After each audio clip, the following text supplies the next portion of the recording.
Bonjour à tous et bienvenue donc pour ce webinaire alumni du MBA MCI, le MBA Marketing, Communication et Innovation de Vinci Executive Education.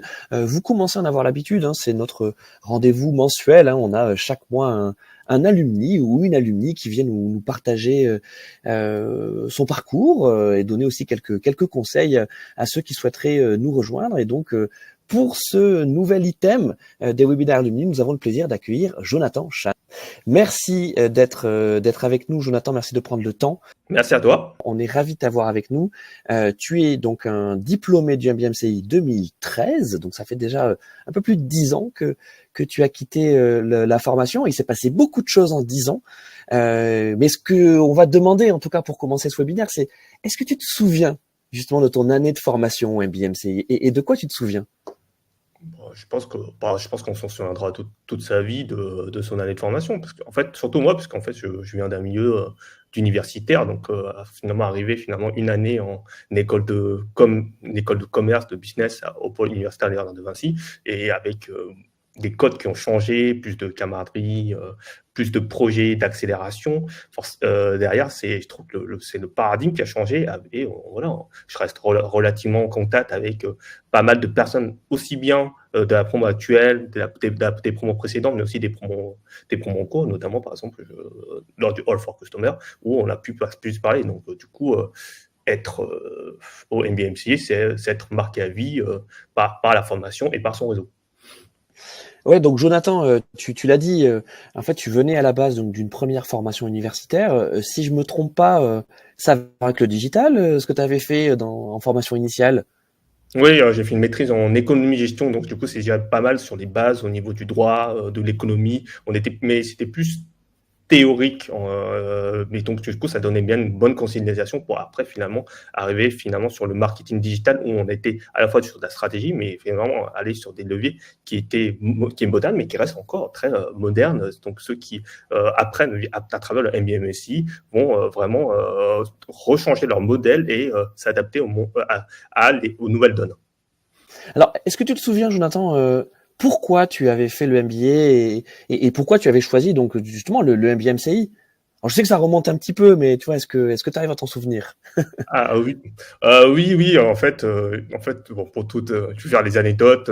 Oui, j'ai quand même regardé le classement. Donc ça compte quand même le classement parce que c'est vrai, il y avait pas mal de choix de formation. Et finalement, en regardant les différents types de classement et en passant aussi les différents entretiens, j'ai opté pour le MBA MCI tout simplement parce que je trouvais qu'en fait que l'approche était très moderne et aussi parce qu'il y a aussi cette humain. Je trouve que le côté humain était assez intéressant. Je trouvais qu'en fait les personnes avec qui à l'époque je passais, dont Alexandre Stopnicki, étaient très passionnés et donc et plus les intervenants. Puis au fur et à mesure j'ai regardé les intervenants et j'ai trouvé que finalement que c'était une formation qui me convenait. Est-ce que tu te souviens peut-être, tu vois, 2-3 matières, tu vois, domaines que tu as vraiment complètement découvert et tu t'es dit, mais enfin, c'est ça que je veux faire, quoi. Est-ce que tu as eu un déclic pendant ce MBA? Disons que c'est pas le total déclic en soi, mais en fait, ça a consolidé sur finalement que je souhaitais faire du marketing digital. En fait, à l'époque, comment je suis entré dans le marketing digital, c'est qu'en fait, à l'époque, je l'ai découvert en jouant à des jeux vidéo. Donc, c'est un peu étrange. En fait, je jouais à des jeux de stratégie en temps réel et, en fait, ça m'a permis de construire un forum. Et en fait, en construisant le forum, en fait, ça m'a donné les bases du marketing parce qu'il fallait savoir comment référencer un article du forum, comment gérer des communautés. Donc, du coup, c'était du social media. Et même dans le forum, il y a aussi une partie Google Analytics, c'est-à-dire voir un peu quelles sont les rubriques qui marchaient le mieux ou pas. Donc, du coup, ça permettait d'optimiser, de savoir un peu quelles rubriques on utilise et quelles rubriques on n'utilisait pas. Et à partir de là, j'ai compris que ça me stimulait de voir ça, de tout le temps aller optimiser la présence. Et c'est pour ça que maintenant, je fais du marketing. Et donc, quand j'étais en classe, en cours dans le marketing digital, il y a eu plusieurs cours qui m'ont intéressé. J'ai particulièrement aimé les cours naturels, donc le SEO avec Yann Lemort, on a aussi social media avec Marine Darcaz, et aussi d'autres cours sur le SEA. Et en fait, je trouve qu'en fait, c'est ce qui est bien, c'est qu'en fait, c'est fait par des professionnels bien aguerris qui connaissent très bien le levier. Donc, en fait, ce qui fait qu'en fait, on a confiance en eux et qui nous donnent vraiment les informations qu'il nous faut. Et en plus, on pouvait leur poser des questions si on pouvait approfondir. Et je crois que ça correspondait parfaitement à ce que j'avais besoin à l'époque. Alors, tu fais bien de parler du SEO, Jonathan, parce que si je ne me trompe pas, en parallèle donc de ton MBA, tu avais fait un stage justement de le SEO au sein de Dentsu Aegis, voilà, qui est une grande agence de communication, de publicité, une agence média, et donc tu étais justement stagiaire consultant SEO. Oui, c'est ça. Une fois que j'ai fait tout de suite ça, en fait, il y a du coup donc en fait on faisait une compilation de CV. Je pense que vous le faites encore cette compilation de CV, et du coup ça a permis au fait à certaines agences de nous contacter sur les profils. Donc c'est toujours bien de bien se mettre en amont en compétences sur les différents CV. Et donc après, moi ce que je souhaitais faire, c'était c'était travailler en agence, parce qu'en fait je trouvais que c'était bien pour débuter sa carrière de travailler en agence, puisqu'en fait ça permettait de toucher un grand nombre de clients derrière, avec différents types de problématiques. Et en fait je voulais le faire et je voulais avoir un levier qui pouvait correspond un peu avec mes qualités, c'est-à-dire des qualités au niveau technique, comment analyser le code, des qualités de contenu et des qualités aussi de partenariat à travers du networking. Et c'est ce que faisait le SEO. Donc du coup, je me suis dit que c'était un bon moyen de commencer. Puis après, on verra après au fur et à mesure si on a d'autres leviers que je vais développer. Et c'est ce que j'ai fait par la suite. Ben oui, alors ça se passe tellement bien ce stage chez Dentsu Aegis en SEO qu'en fait, juste après ta formation, en fait, t'es embauché par Dentsu. C'est ça. Et en fait, tu poursuis dans le SEO, hein, c'est ça. Donc tu fais. Alors là, on est en 2013, hein, qu'on rappelle un petit peu. Donc tu fais ta formation, tu fais le MBA-MCI en 2012-2013. En parallèle donc du MBA, tu fais effectivement ce premier stage. À l'issue du stage, ils te proposent donc un emploi, un CDI. Oui, c'est ça. Toujours dans le SEO. Et tu fais ça pendant 3 ans. Donc de 2013 à 4 ans même, enfin quasiment 4 ans, jusqu'à 2017, tu es chef de projet SEO spécialisé en netlinking et contenu, donc chez Dentsu. En fait, oui, c'est ça. En fait, j'avais un poste en CDI, mais en fait, ce que j'ai pas dit, c'est qu'en parallèle, en fait, on m'avait proposé un poste de community manager chez iProspect. Donc du coup, c'est dans le même groupe, hein, iProspect, Dentsu. Et donc, du coup, j'ai commencé aussi à toucher sur le site internet et à gérer les différentes communautés. Et en fait, c'était un peu en quelque sorte, je faisais 4 jours du SEO et une journée en social media management. Puis après, au fur et à mesure que des différentes problématiques finalement de l'évolution de leur carrière, on m'avait proposé après par la suite d'être du coup chef de projet dans la communication chez Dentsu. Et donc c'est pour ça que j'ai switché de SEO à community manager, mais aussi finalement responsable dans la communication. Et c'est pour ça qu'en fait c'est un peu en quelque sorte un changement de métier, et c'est là maintenant que je suis tombé sur les réseaux sociaux. Et donc oui, des métiers de communication. C'est ça, Jonathan, parce qu'en fait, au début, les réseaux sociaux, c'était une mineure, hein, pour toi, et puis progressivement, ça a pris de plus en plus d'importance au sein de ton métier. Et en 2017, donc il y a ce switch, toujours donc chez iProspect de Dentsu. Et là, ça y est, tu passes dans le côté obscur ou clair, hein, c'est à toi de nous dire des réseaux sociaux.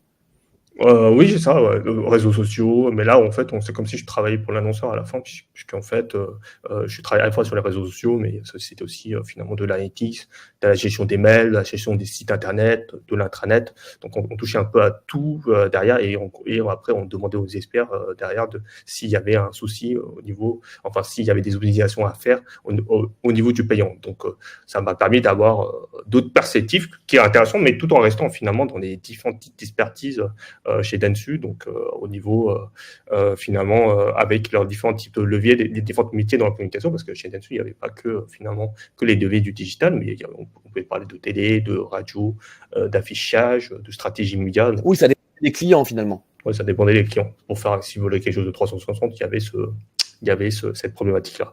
Et donc, ça a permis de consolider un peu que en fait communication et la publicité, finalement, ce n'est pas que des leviers digitaux, mais disons, il y a un ensemble de leviers qui correspondent finalement aux différents types de générations d'âge. Et donc, en fait, on s'interrogeait vraiment sur quel est l'usage en fait, d'une personne et comment on va toucher la cible et par quel levier et par quelle stratégie on pouvait la toucher.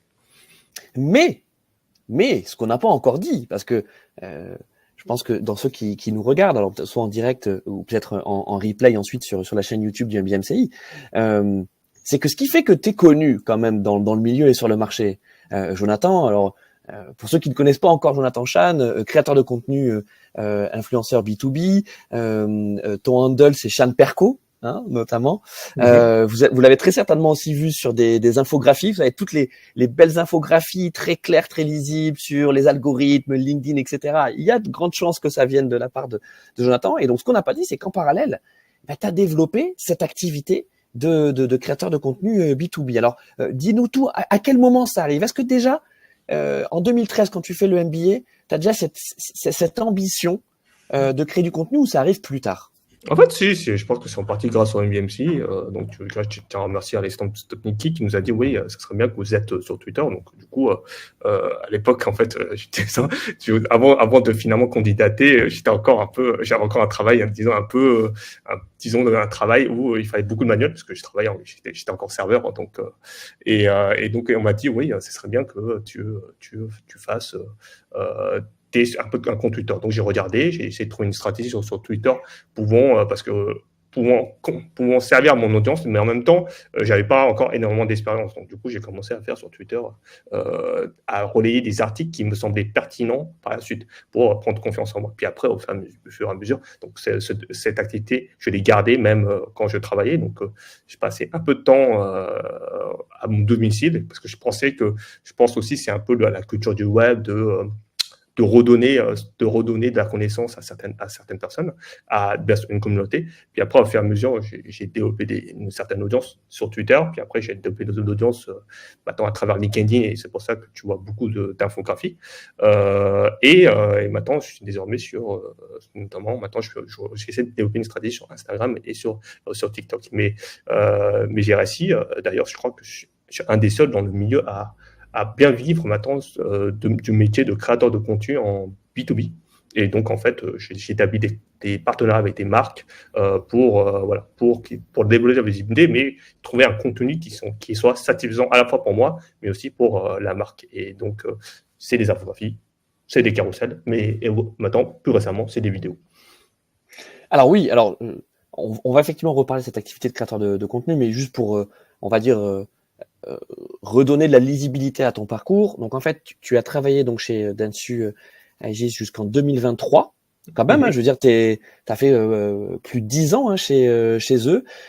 Et ensuite, en 2023, eh bien, on va dire que ta vie de créateur de contenu a pris le dessus sur le reste. Et donc, c'est devenu ton activité principale. C'est ça. En quelque sorte, c'est une bonne nouvelle. C'est-à-dire que ce métier a à être assez rentable et tout du coup. Et aussi, d'un côté, je trouve la compétition au niveau de la création de contenu devient de plus en plus exacerbée. Donc, on voit le côté pile. On dit, ouais, il fait une vidéo d'1 minute, ça prend pas beaucoup de temps. Ou voilà, c'est pas une infographie, ça prend pas de temps. Mais en fait, au contraire, pour faire une belle infographie bien sourcée avec du graphisme, synthétiser des informations, pour que ça donne un sujet intéressant, du coup en fait ça peut prendre des heures, et tant mieux. Je pense qu'en fait le but c'est de vraiment donner un contenu qui satisfait, qui répond aux besoins des gens qui sur les réseaux sociaux et des abonnés dans mon secteur. Alors Jonathan, je suis tout comme toi un alumni du MBMCI. Bon, aujourd'hui j'ai l'honneur, le plaisir d'être le directeur pédagogique, mais j'ai fait le MBA un peu après toi. Je l'ai fait en 2015-2016, et déjà, tu étais une star de notre réseau alumni. Et moi, je me souviens que tu étais venu nous voir, donc tu avais déjà en fait une activité structurée sur les réseaux sociaux, et en particulier sur Twitter, t'en as parlé, où déjà tu faisais des infographies, tu relayais des informations triées, sélectionnées, commentées sur le digital. Et je me souviens que tu nous avais dit deux choses. Tu nous avais dit la première chose, c'est travail, et que ça rejoint ce que tu viens de dire là, c'est-à-dire que en fait ça sort pas comme ça. C'est que Derrière, il y a beaucoup de lecture, beaucoup de temps d'assimilation, de synthèse, de sélection des informations. Et ça, c'est vraiment du travail. Et toi, Jonathan, tu es un bourreau de travail.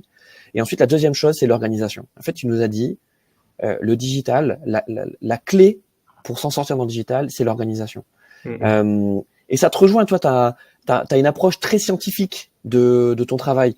Il y a très peu de temps perdu finalement dans ce que tu fais. C'est que j'ai l'impression que tu optimises en permanence tout, et c'est ce qui fait que pendant en tout cas plus de 10 ans, enfin près de 10 ans, tu as réussi à avoir cette double, triple vie avec ta vie en agence et puis ta vie de créateur de contenu. Et puis là aussi sur maintenant, ça fait un peu plus d'un an que tu t'es lancé pleinement dans la création de contenu. En fait, quand on te suit, hein, c'est extrêmement riche, c'est extrêmement dense tout ce que tu partages, et surtout c'est très qualitatif. C'est pas un faux compliment, c'est que ce que tu apportes, c'est pas uniquement relayé, c'est pas uniquement de la curation, tu vois, que tu aurais fait comme ça entre midi et deux, et il en faut aussi. Hein. Non, t'as quasiment un travail journalistique. Est-ce que justement cette approche journalistique, c'est quelque chose que tu revendiques? En tout cas, j'espère continuer sur journalistique ou pas. Donc, merci pour la célébrité. C'est toujours très, en tout cas, c'est toujours très valorisant de finalement que la perception que les autres ont en ce qui concerne mes activités. Après, pour ma part, je suis très content, mais ça ne m'empêche pas de continuer. Donc, parce que pour moi, je pense que chaque jour, chaque mois, c'est un éternel recommencement derrière, et qu'il faut se réinventer, particulièrement dans le milieu dans le milieu de l'influence. Bon, par exemple, je prends un exemple derrière. Si par exemple, là cette année, j'ai décidé de faire beaucoup de vidéos parce que je pense que ça m'a permis notamment de prendre la parole, et que maintenant aussi on est dans cette ère de personal branding finalement, où les créateurs de contenu deviennent médias. Et derrière, c'est bien d'aller finalement, c'est devenu pertinent que eux d'incarner les informations. Et donc, en fait, sur ce travail de journalistique, on va dire que je ne vais pas dire que je vais faire un travail pur de journalistique, même si je pense que je suis un des influenceurs qui s'entend le mieux avec les journalistes. Mais j'essaie en fait que l'information délivrée soit véridique, qu'elle soit sourcée, et qu'en fait, qu'on n'ait pas un maximum de biais donnés. Et ça, parfois, c'est assez difficile parce qu'en fait, souvent, on va équilibrer ce contenu en tant que créateur de contenu parce qu'il faut aussi un texte qui soit convaincant. Donc, c'est à toi de trouver cet équilibre derrière. Mais je ne tiens pas que en fait, et je vois trop souvent même des contenus, particulièrement sur LinkedIn, où on voit des chiffres, mais qui ne sont pas des chiffres, on ne sait pas d'où ça vient, d'où c'est sourcé, et en fait, et pour quel objectif. Alors que moi, je cherche à avoir une information qui permet finalement de retrouver finalement ce chiffre, mais aussi finalement d'influer la décision, mais de manière éclairée. Alors, Jonathan, on va peut-être rentrer dans la partie, on va dire, conseil. Peut-être que dans ceux qui nous écoutent, certains sont bien sûr intéressés par le MBMCI, on en parlera à la fin. Mais là, on va plutôt être sur ton métier de créateur de contenu B2B, d'influenceur, même si on va dire c'est un terme générique, mais c'est pas vraiment ça, c'est pas vraiment influenceur. Enfin, vraiment je sais que tu y tiens à cette domination de création de contenu. Oui, tu es vraiment créateur. Quels seraient les conseils que tu pourrais donner à peut-être, tu vois, des étudiants actuels du MBMCI, ou en tout cas des passionnés du marketing digital, qui souhaiteraient eux aussi bien débuter sur le partage de contenu sur les réseaux sociaux? D'accord, oui. Je pense que la première chose à faire, pour ma part, c'est d'accepter de ne pas être parfait. Je pense que quand on se lance sur les réseaux sociaux, il y a ce côté un peu très authentique derrière. Donc, voilà, que vous dites une information qui n'est pas optimale, on va dire, mais il faut que ce soit quand même véridique, c'est-à-dire bien sourcé derrière. Ça ne dérange pas, parce qu'en soi, on connaît, disons, ta situation à l'heure actuelle. Donc, après, au fur et à mesure, tu vas progresser. Mais le plus dur, et j'en vois beaucoup, en fait, qui ne franchissent pas cette étape, c'est qu'ils élaborent leur stratégie. Peut-être ils font 2 ou 3 publications, mais ils ne le font pas de longue durée. En fait, tu vois, Par exemple, moi, à l'heure actuelle, j'ai 100 000 followers. Je ne sais pas qui mais c'est petit à petit. J'ai fait 5 000, puis 10 000, puis 15 000. Voilà, on me connaît par rapport à cette autorité parce qu'il y a cette constance cette régularité qui a été développée à travers la présence des réseaux sociaux. Donc moi, je conseille. Donc, du coup, c'est pas parfait de faire des contenus, puis au fur et à mesure, sur ce contenu-là, de progresser. C'est, par exemple, une approche que j'ai opérée, par exemple, pour mes vidéos, notamment, où, en fait, je me suis dit, non, au début, forcément, je vais rater certaines choses dans les vidéos. Le micro qui va être mal fait, le script qui va être mal décrypté derrière. Mais en fait, c'est volontaire. Parce que ça permet, après, par la suite, d'optimiser par la suite, pour dire, ah, bon, ça, c'est mal fait, mais au moins, j'ai déjà essayé. Donc, ça permet déjà de prévoir certaines choses que je n'avais pas prévues et finalement de l'optimiser. Deuxième chose, je dirais, c'est trouve un milieu que tu ne vas pas trop t'ennuyer. C'est aussi ça que je conseille, c'est-à-dire en fait, c'est un milieu en fait où tu es vraiment passionné. Parce qu'en fait, au début, on va dire oui, je prends ce secteur parce que c'est plutôt porteur. Tu vas créer peut-être pas mal de contenu, mais après, à la fin, en fait, tu vas peut-être faire le tour du contenu ou après, parce que tu es mobilisé par ton travail, tu n'auras plus le temps de le faire. Et donc, en fait, c'est de trouver quelque chose où tu peux te sentir inspiré sur cet secteur. Et qu'est-ce qu'il y a d'autre qu'on conseille derrière ? Peut-être que le dernier conseil, c'est que parfois, prends ton temps quand tu fais un contenu. Je vois beaucoup de gens qui prennent la solution de facilité. D'ailleurs, j'en avais parlé. On fait pas mal de selfies sur LinkedIn, ce qui est pas mal en soi, de faire des selfies en soi, parce que ça montre cette proximité derrière. Mais aussi, finalement, parfois, c'est mieux d'en faire moins, mais de faire plus d'expertise sur le sujet. Parce qu'en fait, pourquoi ? Parce qu'en fait, les gens, on est quand même dans ce milieu de B2B. Et donc, en fait, les gens te font confiance parce que tu sais faire quelque chose. Pas le savoir-être. Et donc, à partir de là, c'est bien aussi de développer finalement cette connaissance. Mais à l'heure actuelle, et je te le confirme en tant que créateur de contenu, c'est un bon mix entre personnel branding, donc le savoir-être et le savoir-faire. Donc, tu le disais avec tes vidéos. Donc ça, les vidéos, c'était ton défi 2024, parce que donc à partir depuis quand tu as commencé à lancer ces vidéos. Donc je rappelle pour ceux qui, enfin en tout cas j'explique pour ceux qui n'ont pas encore vu les vidéos de Jonathan, c'est des vidéos très courtes, ça fait quoi, c'est 30 secondes, 1 minute, dans lequel tu expliques quelque chose.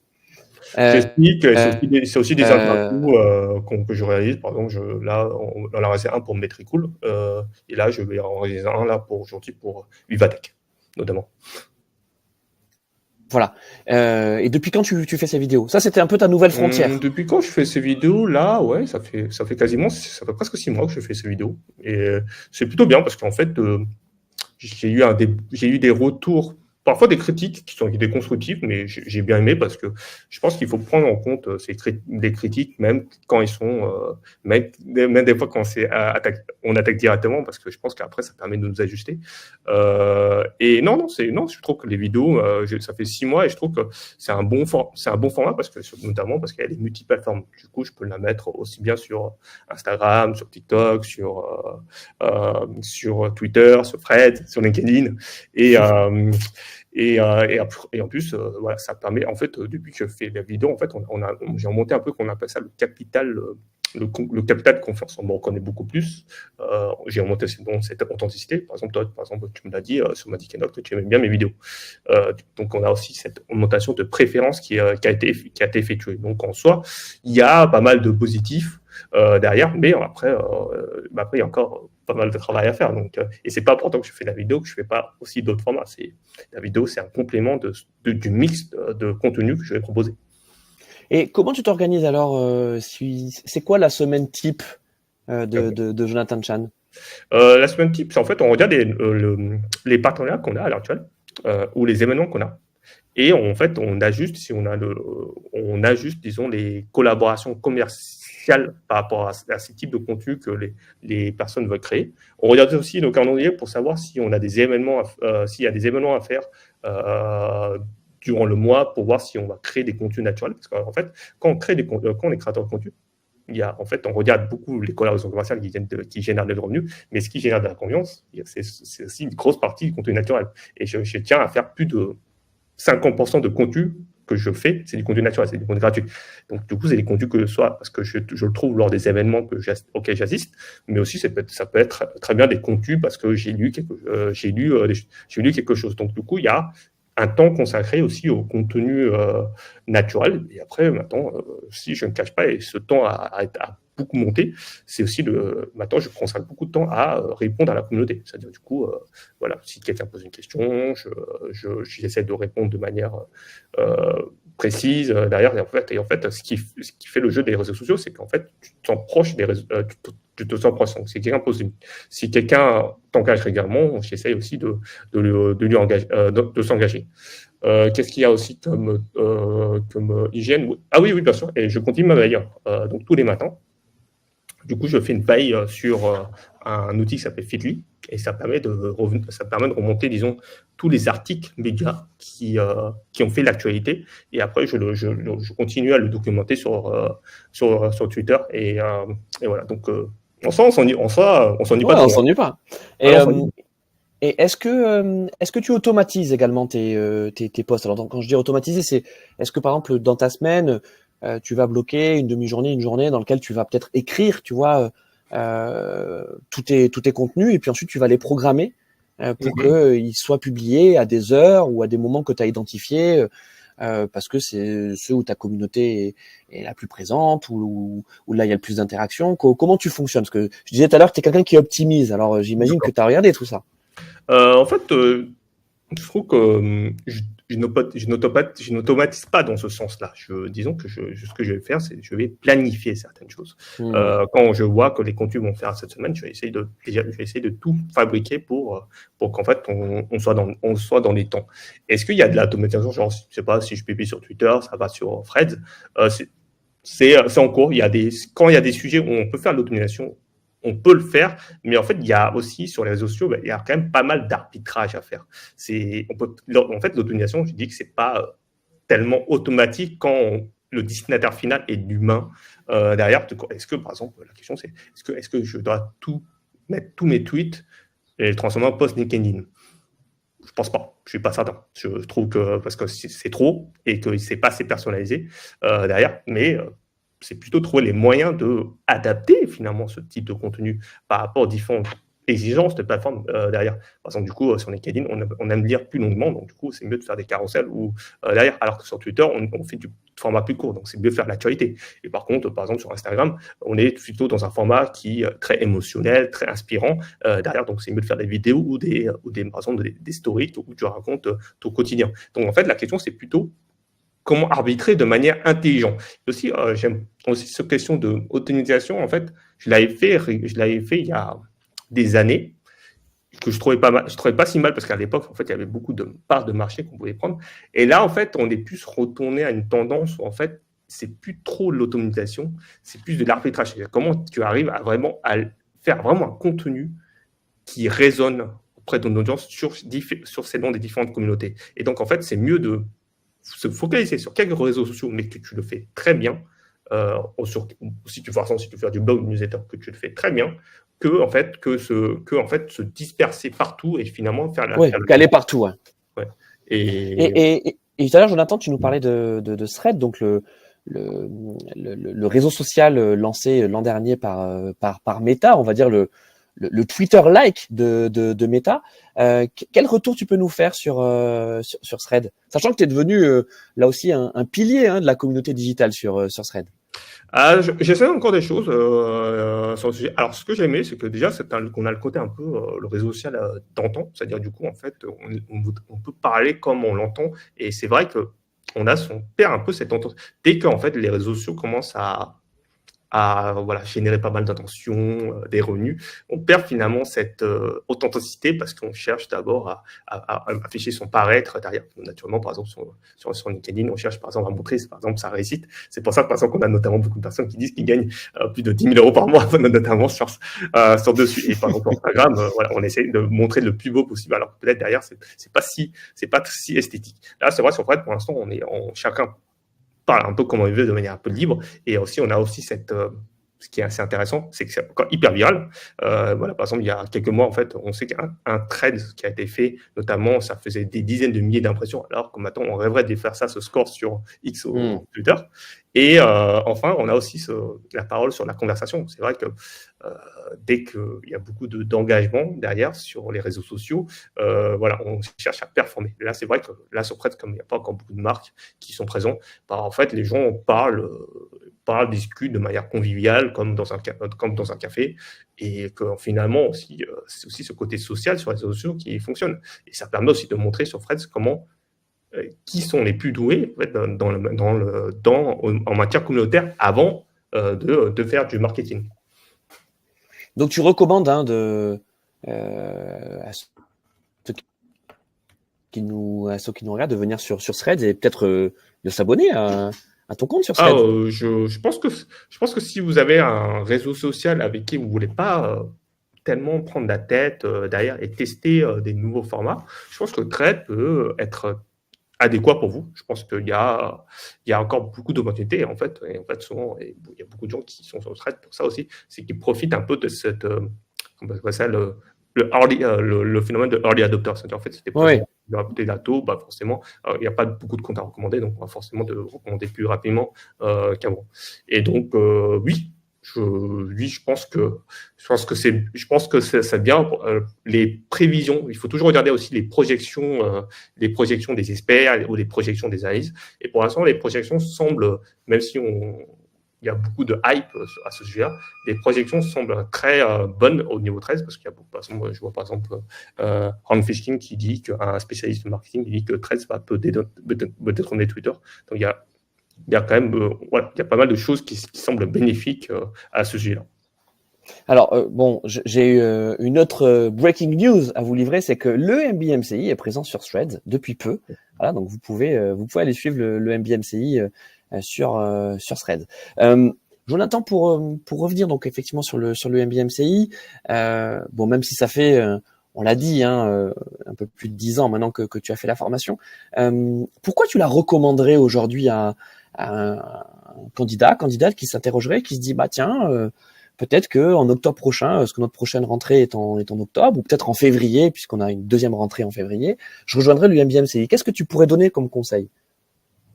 Comme conseil, moi, je dirais les raisons pour lesquelles je donnerais comme conseil. Déjà, je pense que c'est un choix de réussite d'aller au MBMCI. De toute façon, ça a été, quand un MBA dure aussi longtemps, je pense qu'on peut faire confiance à ce MBA.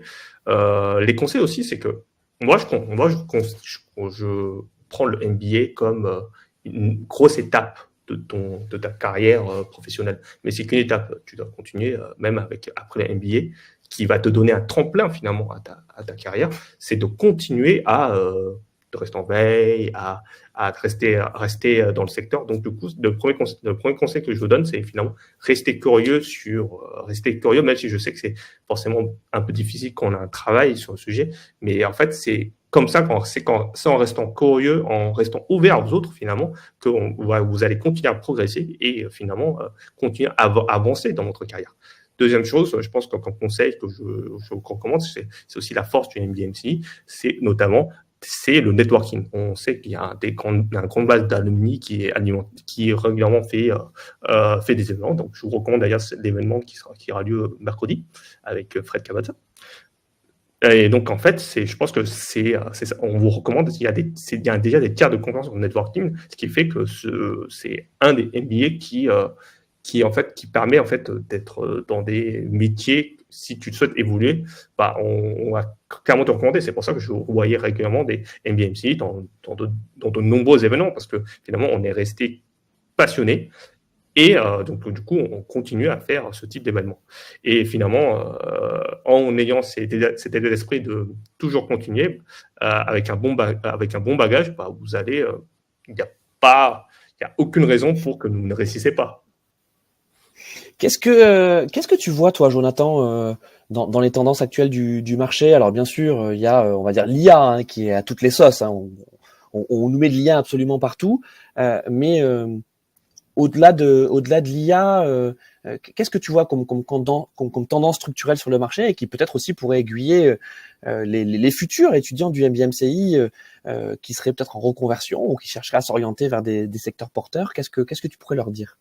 Ouais, alors en fait, parfois le market, je dirais que parfois sur les évolutions, je vois des niches se développer.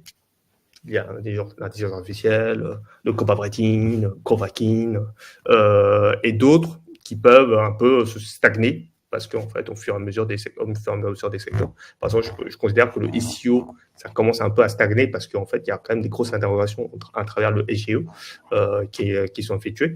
Et en fait, excuse-moi, Jonathan. Alors, parce que là, j'imagine que là, il y a tous nos experts SEO, tu vois, qui vont se dire, pourquoi tu considères justement que le SEO c'est peut-être un petit peu en ralentissement?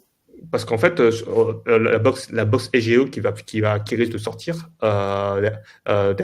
derrière, en fait, va accorder plus d'importance dans les budgets du SEA, puisqu'en fait, au lieu d'avoir 10 résultats, on n'aura que l'IA qui va proposer deux ou trois résultats, et des résultats qui sont totalement différents par rapport aux résultats du search classique. Ce qui fait qu'en fait, les personnes, au lieu de chercher la 10e position avant pouvait suffire, ou la 5e position pouvait suffire, mais peut-être que ça ne pourrait plus suffire pour générer du trafic. Et donc, ça restreint finalement le référencement, puisqu'on va donner une réponse. Et en fait, ce que les annonceurs vont faire pour retrouver de la visibilité, c'est par exemple de réattribuer le trafic sur du SEA ou sur d'autres trafics. C'est pour ça que c'est le levier payant. Ouais. Des leviers payants. Et c'est pour ça qu'en fait, il faut toujours rester attentif. Mais ce que je dis en SEO, c'est pareil en social media aussi. Il y a du naturel, mais on sait que sur l'histoire des plateformes, ce qui va se passer, c'est qu'en fait, c'est qu'au fur et à mesure qu'il y a des utilisateurs dans des plateformes, LinkedIn, Facebook derrière, Facebook, c'est l'exemple le plus parlant. Ça fait qu'en fait, à la fin, on se retrouve finalement des marques à ne plus avoir de visibilité naturelle. D'ailleurs, sur Facebook, c'est le cas. Et finalement, pour compenser cette visibilité naturelle, ils vont aller travailler sur de la publicité. Donc, il faut toujours connaître un peu sur quel écosystème on est et sur quelle tendance on va se passer. Mais finalement, en prenant en compte tous ces nouveaux métiers qui se créent ou pas, moi je dis que je pense que le but, vous voyez comme ça, c'est bien de se spécialiser. Je pense que ça permet de comprendre profondément ce qu'on fait, mais c'est bien aussi finalement d'avoir d'avoir une porte de secours, d'avoir un aspect stratégique. Ça permet par exemple si jamais pour l'instant, on n'est pas encore là, mais si jamais par exemple le SEO commence à baisser, par exemple, on a eu des secteurs qui baissaient, qui a baissé. Par exemple, je pense par exemple notamment à l'emailing, notamment. Ça permet notamment d'avoir un apport de secours pour pouvoir faire autre chose. Et donc finalement, avec l'ère de l'intelligence artificielle, je pense qu'il faut aussi développer beaucoup son intelligence émotionnelle, parce que l'IA, l'IA, c'est en quelque sorte génératif, c'est en quelque sorte une ubérisation en fait des métiers des métiers du service. Là, en fait, avec finalement le Fordisme, c'était plutôt une ubérisation notamment des métiers manuels. Et donc, en fait, ça nous aussi, nous, de se dire qu'est-ce qu'on peut sous-traiter à l'IA et qu'est-ce que l'IA fait mieux que nous et qu'est-ce que les humains font mieux que l'IA. Donc, et on a plusieurs pistes, notamment la créativité, par exemple. Est-ce que l'IA, par exemple, au niveau de la créativité, c'est mieux toucher au cœur des problématiques personnelles? Est-ce que l'IA, c'est mieux faire des infographies que moi? Pour le moment, je ne suis pas certain. Donc, du coup, la créativité, ça peut être bien. L'analyse des données de manière holistique, l'IA, c'est bien faire des analyses de données selon différents canaux, mais c'est par exemple relever des signaux faibles. Pour l'instant, l'IA n'est pas encore capable de faire ça, donc du coup, la partie de la data est plutôt intéressante. Et finalement, tous les nuances de communication, des suites de langage, est-ce que l'IA sait faire de l'humour, à part peut-être Grok, on ne sait pas trop, donc c'est aussi des pistes, mais finalement, la question, c'est plus là où l'IA, en fait, qu'est-ce que l'IA peut te laisser et qu'est-ce que l'humain peut faire mieux pour le moment. Oui, et puis aussi en complément. Oui, c'est ça, c'est que comment, tu vois, par exemple, tu parles l'exemple des infographies, donc c'est vrai que, disons que le niveau que tu as atteint en infographie, hein, et j'invite vraiment tous ceux qui t'écoutent à aller voir tes infographies, c'est du très très très très bon niveau, quoi. Il y a il y a beaucoup de boulot derrière. Mais est-ce que tu vois, l'IA pourrait être capable, si tu lui donnes, on va dire, un synopsis et un prompt avec toutes les informations que tu veux faire apparaître, on va dire une version graphique, tu vois, de ton infographie qui serait aussi aboutie que tu l'as fait toi-même. Pour l'instant, ce que tu nous dis, Jonathan, c'est que c'est pas encore le cas, mais tu surveilles tout ça et tu continues à t'entraîner parce que il y a peut-être des chances que ça arrive assez vite, non? Ça peut arriver, mais je pense qu'on peut encore rebondir sur d'autres secteurs. Est-ce que, par exemple, l'IA a ton expérience? Il ne faut pas oublier que l'IA génératif va d'abord prendre des informations issues de d'autres sources. Donc, du coup, tu peux t'inspirer de tout ce qui est humain derrière. Donc, je parlais de ton expérience, mais aussi croiser avec d'autres chiffres, de telle sorte que, ou faire un peu de la persuasion, de telle sorte qu'en fait, l'IA ne te remplace pas. Et en soi, l'IA, pour l'instant, ne sait pas encore... J'appelle ça, par exemple, sur l'algorithme sur LinkedIn, ne sait pas encore, par exemple, prioriser quelles sont les informations importantes ou pas. En fait, il va te faire une liste derrière et il va te dire, voilà, c'est sur cette liste, qu'est-ce qui peut être bien. Et seul toi, avec ton expérience derrière, avec tes résultats, tu sais à peu près ce qui peut être important, ce qui est synthétisé ou ce que tu penses que c'est moins important, donc tu n'as pas à le mettre en avant. Donc, en soi, pour le moment, on a encore un peu en B2B, je dirais, on a encore une marge avant. Mais ouais, après, faut quand même avancer parce que sinon c'est sûr que peut-être l'IA avec ce qui va sortir. Je vois par exemple Sora qui est en train de sortir pour l'IA sur la vidéo, peut te rattraper. Bon alors, la bonne nouvelle là aussi, c'est que Jonathan, tu n'es pas une IA, voilà, donc je sais pas si certains se demandaient, mais non, Jonathan n'est pas une IA. C'est quelqu'un qui travaille beaucoup et bien, et donc qui est très prolixe sur ses réseaux sociaux. Bon, vous pouvez évidemment le suivre sur tous les réseaux parce que Jonathan vient de nous l'a expliqué tout à l'heure. Tu as une ligne éditoriale, tu essaies en tout cas d'avoir des contenus et des formats qui sont propres au code de chaque réseau. Mais s'il y a un réseau qu'on devrait choisir sur lequel on pourrait te suivre, quel serait celui que tu nous recommanderais? Peut-être LinkedIn? En fait, ouais, je dirais que si tu as... c'est dur, hein. Si y a un réseau, je pense que c'est mieux de prendre LinkedIn, mais après, en soi, en fait, je pense que c'est plus pratique pour les étudiants de MMCA de suivre mon compte Twitter. Je trouve que c'est plus... Ouais. Parce qu'en fait, là, il y a l'actualité et tu as plus d'informations sur mon compte Twitter. Mais après, je pense qu'au début de ta carrière, je veux dire ça, au début de ta carrière, suis plutôt mon compte Twitter. Mais au fur et à mesure de ta carrière, c'est mieux de suivre plutôt le compte LinkedIn. Oui, c'est ça.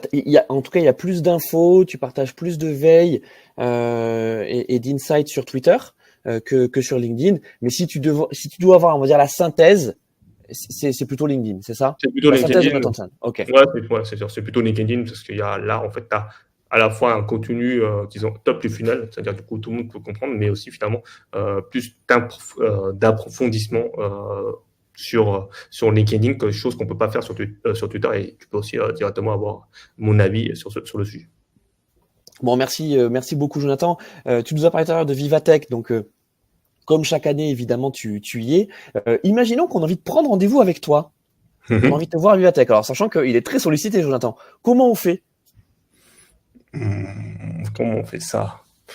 C'est une bonne question, parce que Vivatech, c'est assez spécifique et en fait, il y a beaucoup de choses enfin, sans prétention, hein, c'est dur. J'ai déjà pris par les marques et cette année, je vais être pris par l'organisation sur Vivatech, donc ils veulent forcément me présenter quelques startups. Je pense que venez tôt, je pense que c'est mieux. Peut-être venez à la pause déjeuner, je pense que c'est pas si mal. Ouais, c'est ça, un petit café, voilà. Soit tôt le matin, soit à la pause déjeuner. Et sinon, faites-moi un coucou. Et puis après, moi, j'ai un calendrier si vous souhaitez. Et j'ai un Google Agenda. Et si vous souhaitez vraiment qu'on se discute, du coup, je peux, pour ceux qui le souhaitent, derrière, donner mon lien de calendrier. Parce qu'en moi, là, on aura le temps de bien parler. Et j'ai pas envie de dire hey, salut, coucou, ça va? Ah, désolé, je dois filer, je t'envoie une startup. Et je trouve que ça manque de respect envers les étudiants de faire ça. Donc, du coup, je vais dire salut, coucou, mais si tu veux qu'on se parle derrière ou si tu as envie des informations que je peux t'aider, du coup, j'ai un lien dans mon calendrier et j'essaie d'accorder le plus de temps possible dessus. Je pense que c'est le bon compromis. Merci, Jonathan. Et puis, non, et je confirme que tu fais toujours le maximum pour te rendre disponible. tu es très accessible. Chaque année, on a des étudiants dans le cadre de leur thèse professionnelle qui te contactent et tu réponds très souvent favorablement pour des interviews, pour des témoignages. Donc là aussi, faut saluer, faut saluer le fait que tu allies, on va dire, les actes à la parole. Donc merci pour ça. Bon, on arrive à la Alors, fin de ce. j'ai fait Oui, du vas-y, mieux Jonathan. possible.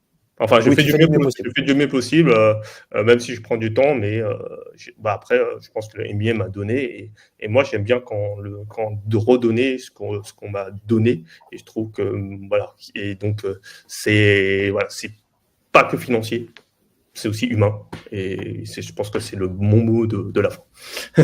Ouais, c'est le bon mot de la fin parce que la notion de partage, tu vois, elle est au cœur, partage d'infos, partage de veille, partage de conseils, partage de contenu, et c'est un mot qui te résume bien. Et puis également la Brigade du Web, c'est vrai que j'en ai pas encore parlé, mais tu fais partie de ce collectif, la Brigade du Web, qui a été cofondée par Annie Abella Lichner, qui fait partie d'ailleurs de notre conseil pédagogique et scientifique, au même titre que toi, Jonathan. Est-ce que tu peux nous dire quelques mots justement sur cette brigade du web, donc qui est, on va dire, un collectif de créateurs et créatrices de contenu B2B comme toi, et d'ailleurs, quand vous arrivez sur un événement, vous faites sacrément du bruit. Oui, la Brigade du Web, ça a été créé maintenant il y a 7 ans. C'est un collectif de créateurs de contenu en B2B. On est 10 personnes ayant différentes thématiques, dont par exemple le marketing. Il y en a qui sont dans le retail, il y en a qui sont dans les réseaux sociaux, dans l'influence, et après, en fait, qu'est-ce que ça consiste, c'est que dès qu'une marque fait appel à nous, on peut être présent sur cet événement. Mais la Brigade Web, ce n'est pas que, comme je le fais dans mes missions d'influence, ce n'est pas que des partenaires payants. On peut être aussi présent à des événements comme notamment Vivatech derrière, pour aussi donner du contenu gratuit qui peut satisfaire notre audience à ce sujet-là, et pour vous aussi découvrir des nouvelles informations. Et on est toujours là. Et aussi, on est toujours là pour échanger, de discuter avec les personnes, parce qu'on a ce côté très social dessus. Donc, n'hésitez pas aussi. Donc, si vous avez des questions envers la Brigade du Web, d'ailleurs, moi, je serais ravi d'y répondre, et et j'espère il va durer longtemps derrière, et qu'on continuera à vous donner des informations qui vont vous plaire.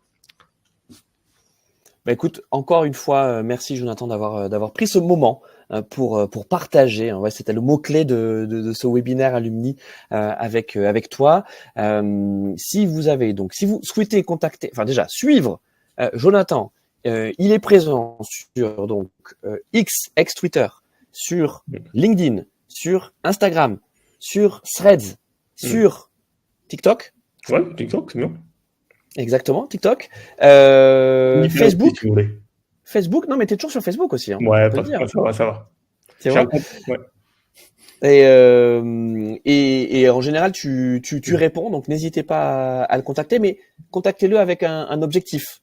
C'est pas, comme tu disais, c'est pas coucou, ça va, c'est bonjour Jonathan, j'aimerais bien échanger à propos de tel ou tel sujet.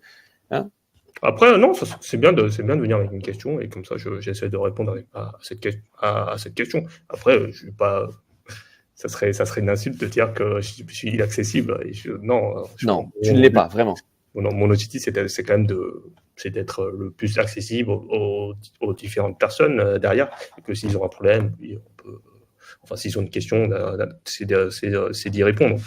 Ça serait donc non. Allez-y sans trop de crainte, il n'y a pas de souci. Par contre, sur LinkedIn, faites attention, si vous voulez me contacter, il faut pas cliquer sur suivre, mais il faut cliquer sur se connecter. Parce qu'en fait, le bouton est inversé, donc beaucoup de gens se trompent sur ça, mais sinon. C'est ça, se connecter, et puis personnaliser le message, parce que quand vous faites se connecter, il y a 300 caractères pour pouvoir mettre effectivement un message d'invitation. Ouais. Faites-le. Je pense que c'est bien que vous dites que vous venez du MBNC, mais après, il y a un petit paradoxe en ce moment. C'est que les gens qui font des. Et là, j'ai eu des études, et les gens qui personnalisaient les messages sur LinkedIn avaient moins de chances d'être acceptés que les gens qui envoyaient comme ça. Ah ouais. Et ça, c'est en fait, et en fait, j'ai compris la psychologie derrière. En fait, quand tu personnalises un message, tu te dis, ah oui, il faut que je l'accepte, puis après, il faut que je traite le message en question. Donc, du coup, je vais le mettre un peu de côté le temps que je traite le message derrière. Et en fait, en soi, c'est contre-intuitif, mais le fait de ne pas envoyer de messages personnalisés, tu as plus de chances d'être accepté parce que tu as moins l'impression que d'envoyer un message. Mais là, oui, je vous conseille plutôt comme ça, si tu peux vous identifier. Derrière, c'est de mettre, oui, bon, voilà, je viens du MVMC, c'est bon, très rapide, pas de souci, ça permet que je vous achète très rapidement parce que sinon, après, il peut m'arriver que certains passent à travers les mailles du filet, mais c'est. Oui. Voilà, mais refaites-le si jamais ça passe, mais en principe. Ouais, on va garder effectivement ce conseil. Mettez un message personnalisé et puis ça permet aussi de pouvoir enclencher une discussion, hein, tu vois, de pouvoir effectivement avoir une réponse de ta part ou peut-être te renvoyer un message pour te dire ah ben tiens, ça serait peut-être bien qu'on se voit. Alors pas à Vivatech parce que tu vas avoir un gros programme, mais peut-être à l'issue justement pour débriefer du Vivatech, hein, c'est peut-être ça, hein, oui, la bonne accroche. Avec plaisir. En fait, on fait par exemple à Vivatech, on fait chaque année le top, j'appelle ça, comme je l'ai fait à ChangeNow, on fait un top des startups qu'on a vu. Je pense qu'il y en a 2000, donc ça va être un peu, il y en aura pas mal. Et donc en fait, on regarde les meilleures startups et on fait un classement de ces startups et qu'on va aussi mettre en fonction des rangés par différentes thématiques. Il y a 2 ans, par exemple, on a fait gagner ça à un outil qui permet de recycler l'air de la rosée en eau potable, notamment par exemple, dans les pays africains. Et on a trouvé que c'était très bien parce que ça permettait de résoudre cette côté d'hydratation, de ces besoins d'eau dans ces pays qui sont chauds. Parfait. Bah, écoute, Jonathan, encore une fois, merci pour ce moment. On espère te retrouver prochainement lors des événements alumni. Tu as parlé effectivement d'un prochain débat IA entre Frédéric Cavazza et Alexandre Stopnicki. Donc c'est jeudi prochain, 11 avril. Vous pouvez d'ailleurs, si vous souhaitez, vous inscrire. Il reste quelques places. Et puis il y a toujours un after work après, hein, parce que le réseau aussi, ça se fait dans la convivialité, n'est-ce pas, Jonathan? C'est ça, c'est aussi ça pour certains. Certains n'attendent que ça d'ailleurs. Exactement. Merci de nous avoir suivis. On salue également ceux qui nous suivront en replay ou en podcast. Et on va terminer par une présentation du Campus Tour. Donc il y a régulièrement des Campus Tours qui sont organisés par De Vinci Executive Education pour venir découvrir nos locaux, hein, qui sont tout neufs à Nanterre, et puis aussi venir rencontrer les directeurs et directrices pédagogiques des différents programmes proposés par De Vinci Executive Education. Et parfois, lors de certains campus tours, on a également des étudiants actuels ou des alumni qui viennent partager leur expérience. Voilà. À bientôt. Merci encore. Merci à toi. Merci pour l'invitation, Louis.